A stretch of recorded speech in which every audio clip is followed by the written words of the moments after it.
ہیں اور پھر ان ملکوں کی ریاستی قوت کو اس بات پر آمادہ کرنا کہ وہ اپنے ملک کے ان شہریوں کے خلاف طاقت کا استعمال کر کے مذہب کا نیست و نابود کر دے.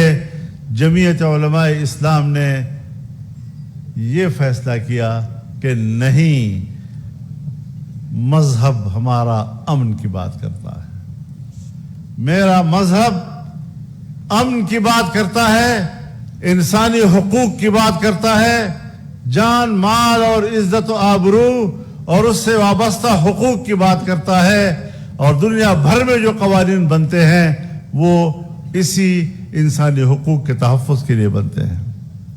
اور اگر قانون غالب ہے، اگر قانون مؤثر ہے، تو پھر کوئی کسی کا حق نہیں مار سکتا،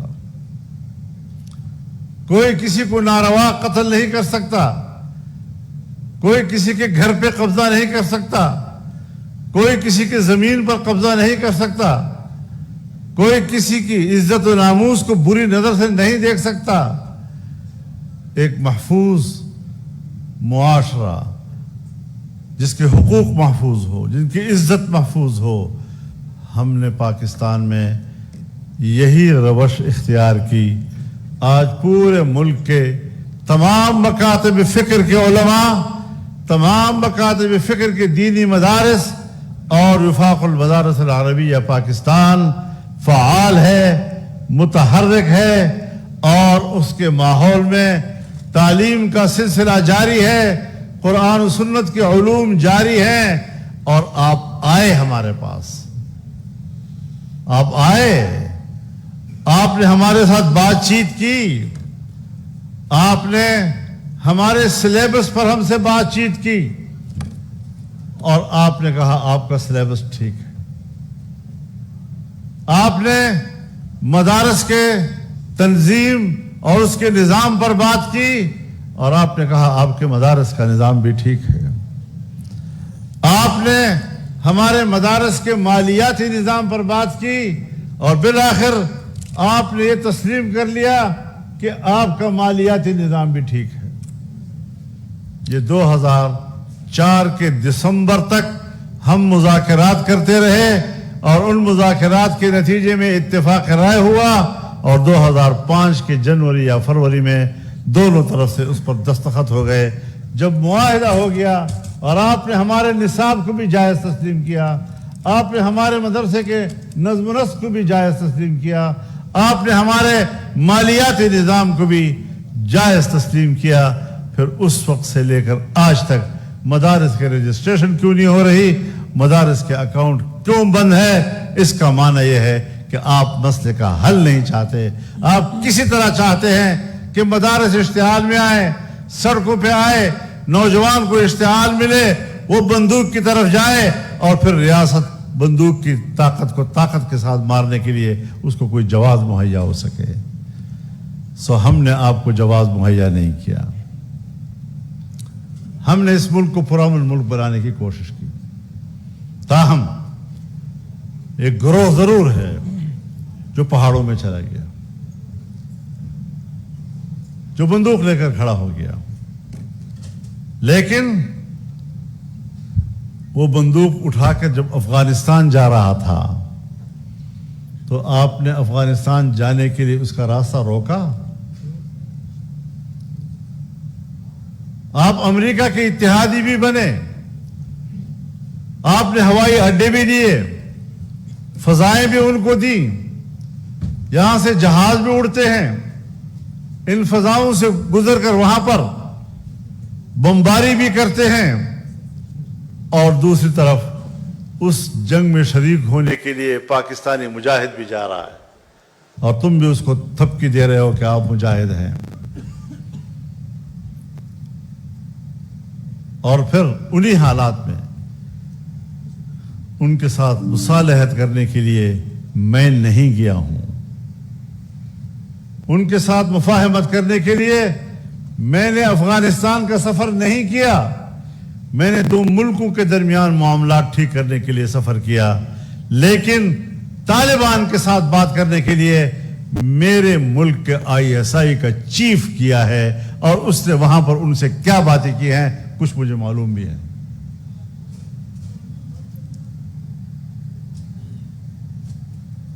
سو اگر ان دہشت گردوں کو کوئی حوصلہ دلانے کا عمل ہے وہ بھی آپ کے صفوں میں مل رہا ہے. ہمارے صفوں میں تو وہ ہم سے ناراض ہیں.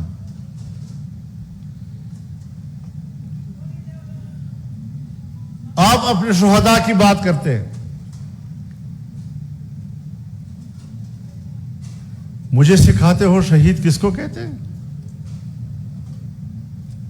مجھے سکھاتے ہو شہید کا مقام کیا ہے؟ میں قرآن و سنت کا ایک طالب علم ہوں. میں شہید کے مقام کو جانتا ہوں. شہید کیا ہوتا ہے؟ جو شہید اپنے وطن کے لیے قربانی دیتا ہے اس کی قدر و منزلت کو میں جانتا ہوں.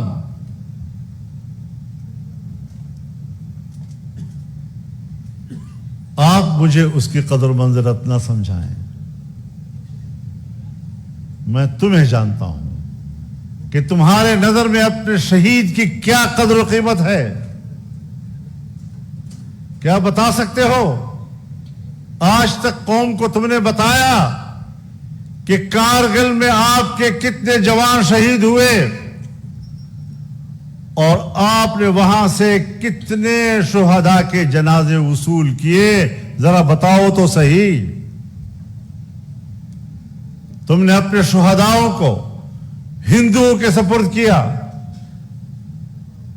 اور وہاں سے ایک بیان آیا کہ ہم نے اسلامی طریقے سے ان کو دفن کر دیا. ان کی تعداد مختلف بتائی جا رہی ہے لیکن ہے سینکڑوں میں.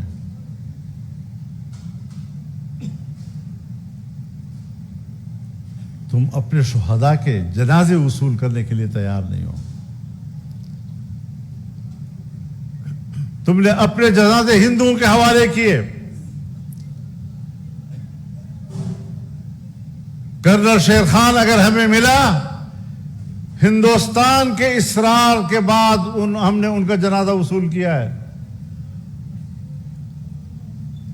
اپنے شہداء کی توہین، ان کی تذلیل، ان کی تحقیر جو تم لوگوں نے کی ہے، آپ اب اپنے جرائم کو چھپانے کے لیے شہداء کے اوٹ میں چھپنے کی کوشش کرتے ہو.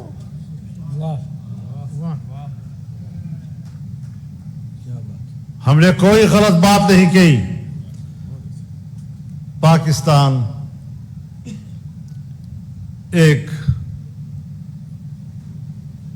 ادارہ جاتی ملک ہے اور پوری دنیا ہے. ادارے متعین ہیں، ان کا دائرہ کار متعین ہے، ان کا دائرہ اختیار متعین ہے. اگر میں نے آپ کو ان کی ذمہ داریوں کی طرف متوجہ کیا ہے، اگر میں نے آپ کو ان کے اپنے دائرہ کار اور اس دائرہ کار کے اندر ان کی صلاحیتوں کی طرف آپ کو متوجہ کیا ہے، تو میں اب بھی کہتا ہوں کہ پالیسی ساز لوگوں، سپاہی نے تو آپ کا حکم ماننا ہے، پالیسی ساز تو آپ بڑے ہیں. میں آپ کی پالیسیوں سے اختلاف کر رہا ہوں، بڑے ادب و احترام کے ساتھ اختلاف کر رہا ہوں، لیکن آپ میرے بیان کی از خود تشریح کر کے جو میری کردار کشی کرنا چاہتے ہیں اور سمجھتے ہیں کہ فضل الرحمان جھک جائے گا، سرنڈر کر جائے گا. یاد رکھو، مجھے اپنے ماں باپ نے سرنڈر ہونے کے لیے نہیں جنا ہے. نعرہ تکبیر.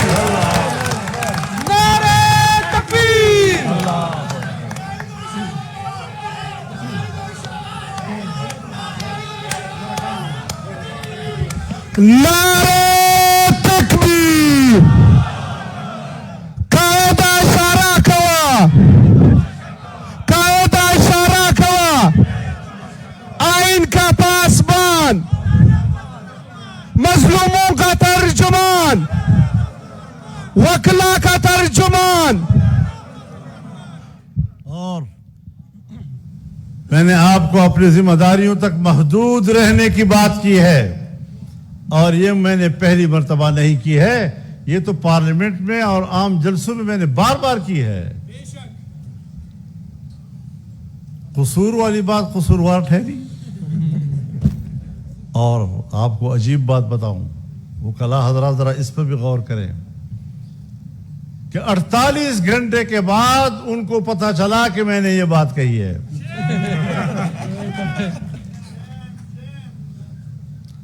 اور ایک مولوی صاحب اگلے دن رات کو ایک کھانے پر میرے ساتھ بیٹھا ہے، مجھے مبارکباد بھی دے رہا ہے جلسے کی،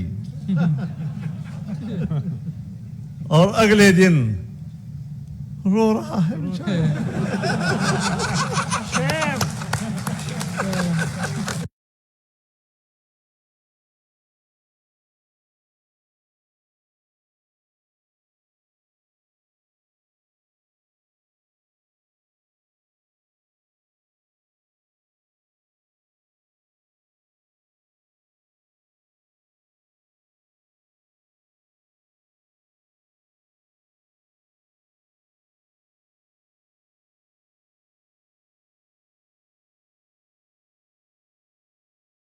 اور اس دائرے کا کیا ہے، 48 گھنٹے کے بعد اس کو پتہ چلا۔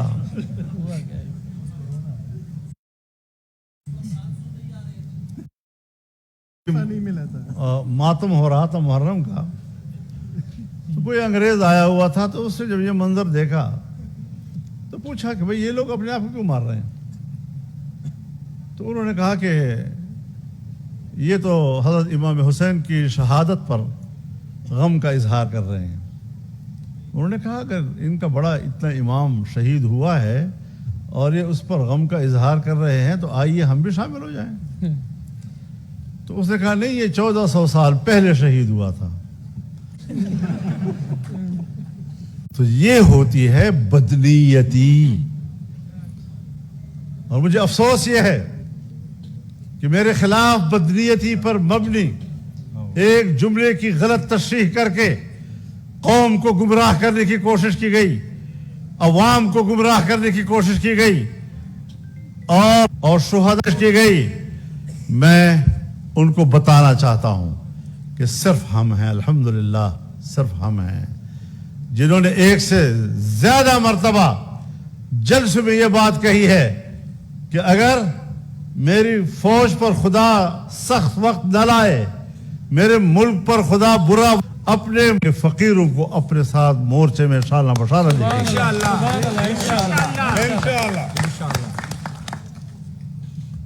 آپ نے کبھی ہمارے اس جذبے کو اپریشیٹ کیا؟ اور قربانیاں ہیں۔ اگر پاکستان کا ایک سپاہی ملک کے لیے قربانی دیتا ہے اور اسی لیے وہ فوج میں بھرتی ہوا ہے، جمعیت علماء اسلام تو فوج نہیں ہے، پھر میرے جمعیت علماء اسلام کے صفوں کے اندر سے بڑے اکابر سے لے کر عام علماء اور طلباء تک 200 سے زیادہ شہید کیوں ہم نے دیے؟ کس کے لیے دیے؟ تم نے اس قسم کی حرکت کر کے جمعیت علماء کے کارکنوں اور ان کی قربانیوں کا مذاق اڑایا ہے، اور اب اس کا رد عمل آئے گا۔ آپ سمجھتے ہیں کہ ہم پیچھے ہٹ جائیں گے؟ ہم نے ترتیب بنا لی ہے، میں چاروں صوبوں میں جاؤں گا، چاروں صوبوں میں وہاں کے عوام اور کارکنوں سے خطاب کروں گا، بڑے جلسوں سے بھی اور کنونشنوں سے بھی خطاب کروں گا، اور میں اپنا موقف لے کر آگے جاؤں گا۔ قائد قدم بڑھاؤ، قائد قدم بڑھاؤ۔ تم نے سب وہ کلا ساتھ ہوں گے انشاءاللہ۔ سلام ہے، سلام ہے، سلام ہے، سلام ہے۔ تم نے میرے علماء کو شہید کیا، علماء کرام شہید ہوئے، میرے استاد اور میرے شیخ مولانا حسن جان شہید ہو گئے۔ میرے والد صاحب کے شاگرد رشید وزیرستان کے استاد الاساتذہ مولانا نور محمد شہید ہو گئے. مولانا معراج الدین جو میں سمجھتا ہوں میرا دایاں بازو تھا، تم نے اس کو توڑا. اور میں نے باجوڑ میں 100 جنازے اٹھائے ہیں ایک جلسے کے. میں روزانہ پشتونخوا میں اور بلوچستان میں کہیں نہ کہیں 2 یا 3 جنازے اٹھا رہا ہوں. میں تو آپ کے ہر جنازے پر آپ کے ساتھ رویا ہوں. کبھی یاد ہے کہ تم کبھی میرے جنازے پر میرے ساتھ روئے ہو؟ مجھے کہتے ہو تم نے غلط بات کی ہے، میں کہتا ہوں تم نے اپنے شہداء کی بھی تذلیل کی ہے، فوج کے شہداء کی بھی تذلیل کی ہے، ان کے خاندانوں کی بھی تذلیل کی ہے، تم نے میرے شہداء کی بھی تذلیل کی ہے، تم نے ان کی بھی بے توقیری کی ہے. معافی کہتے ہو فضل الرحمان مانگے؟ نہیں. آج اگر میری بات غلط ہے مجھے آپ ضرور رائے دیں. آپ قانون کے ماہر ہیں، میری رہنمائی کریں. میرا مطالبہ یہ ہے کہ جس فوج نے اور جس جنرل نے جس دفتر سے میرے خلاف اور میری جماعت کے خلاف پروپیگنڈا کمانڈ کیا ہے اس کو معافی مانگنی ہوگی. بے شک بے شک. ہم نے ایسی کوئی کچی گولیاں نہیں کھیلی. بھروسہ تم نے توڑا تھا مگر خود کو سزا یوں دی کہ پھر جو مل گیا مجھ کو بھروسہ کر لیا اس پر. کیا بات ہے. عدم اعتماد کی فضا تم نے پیدا کی ہے. میرے مخالفین ساری زندگی کبھی ملا ملٹری الائنس کہتے تھے، کبھی یہ اسٹیبلشمنٹ کے بڑا قریب ہے. کیوں؟ میری سیاست اعتدال کی ہے. میں مذہبی طبقے سے تعلق رکھتا ہوں اور اس کو اشتعال دینے کے لیے پوری دنیا وسائل استعمال کر رہی ہے. اس ماحول میں رہ کر جب میں اپنے ماحول کے اعتدال کی راہ دکھاؤں گا تو یقیناً کچھ نرمیاں اس کے اندر آئیں گی. کوئی اس کو کہتا ہے تم مفاد پرست ہو، موقع پرست ہو، تم نے فلاں جگہ پر یہ کیا وہ کیا. نہیں، ہم نے حالات کے مطابق پالیسی اختیار کی اور ہم کبھی حکومتوں کی خواہش پہ نہیں چلے. میں اگر 88 میں اسمبلی میں آیا تب اپوزیشن میں تھا. مجھے 90 میں ہرایا، 93 میں آیا میں پھر اپوزیشن میں تھا. میں 97 میں اسمبلی میں آیا میں پھر اپوزیشن میں تھا.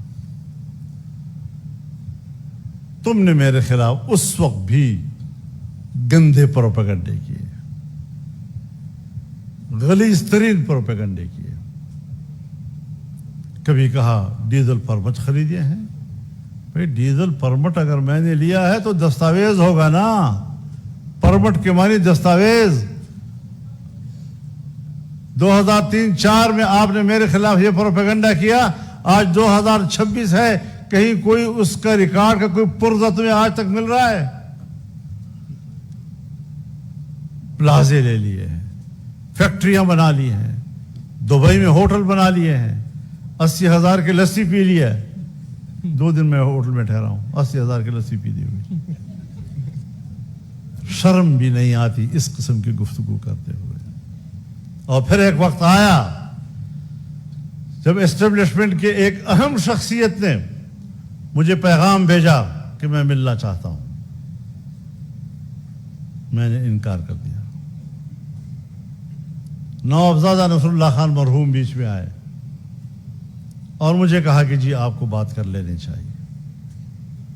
میں نے اپنی جماعت سے مشورہ کیا، انہوں نے بھی مجھے کہا کہ ہاں ہمیں مل لینا چاہیے تاکہ پتہ تو چلے کہ ہم کس غار سے ڈسے جا رہے ہیں.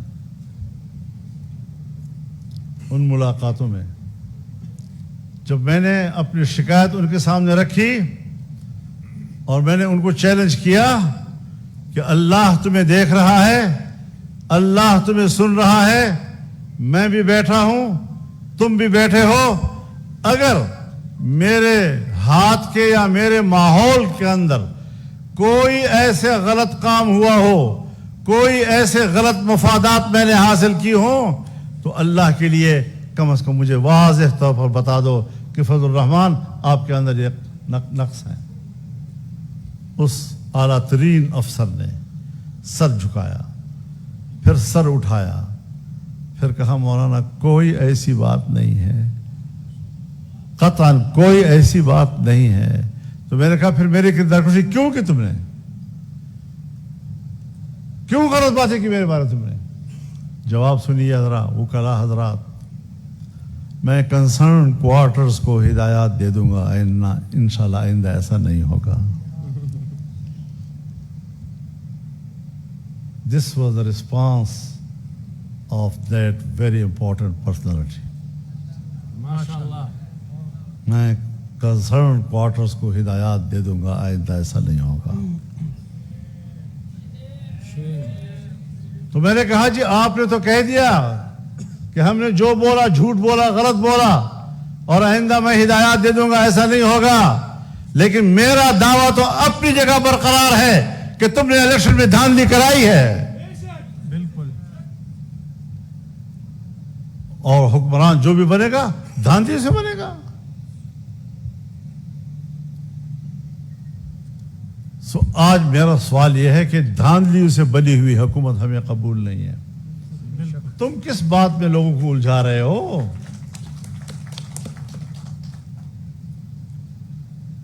اب تک یہ مجھ سے رابطے بھی کرتے تھے، لیکن جس دن انہوں نے کہا جی کہ ہم آپ کے پاس آئے ہیں بلوچستان حکومت میں، تو کم از کم ہمارے ساتھ شراکت کر لو۔ میں نے مولانا عبدالواسع کو ساری صورتحال بتائی اور میں نے کہا اپنی جماعت سے مشورہ کر لیں۔ انہوں نے جماعت سے مشورہ کیا اور جماعت نے کہا نہیں، ہم کبھی اس حکومت میں شامل نہیں ہوں گے۔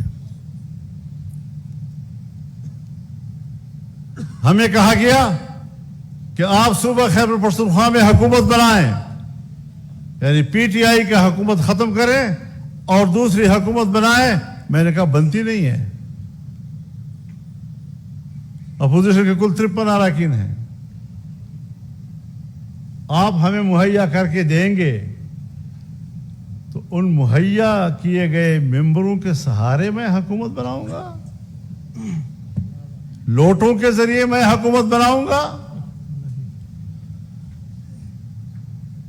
میں اس گھوڑے پر سوار ہونے کے لیے تیار نہیں ہوں کہ جس کی باغیں میرے ہاتھ میں نہ ہوں گی۔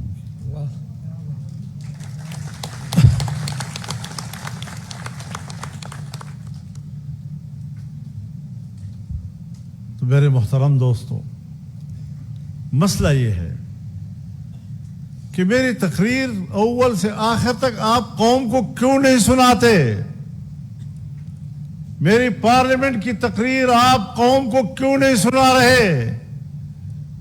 پارلیمنٹ ایک مشترکہ ادارہ ہوتا ہے، حکومت کا ممبر، اپوزیشن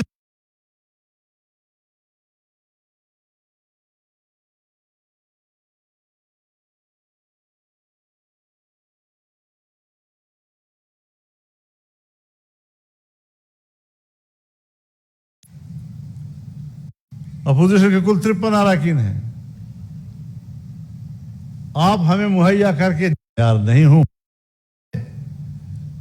پارلیمنٹ ایک مشترکہ ادارہ ہوتا ہے، حکومت کا ممبر، اپوزیشن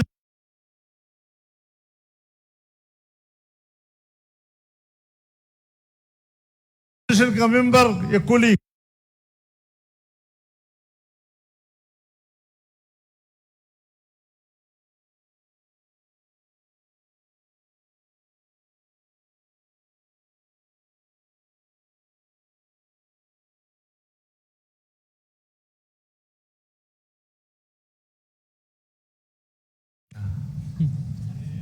اب صرف ایوان کے اندر کے لوگ سن رہے ہیں۔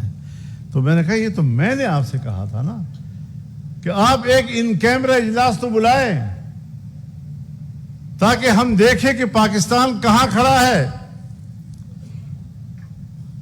ہندوستان کی سرحد بند ہے.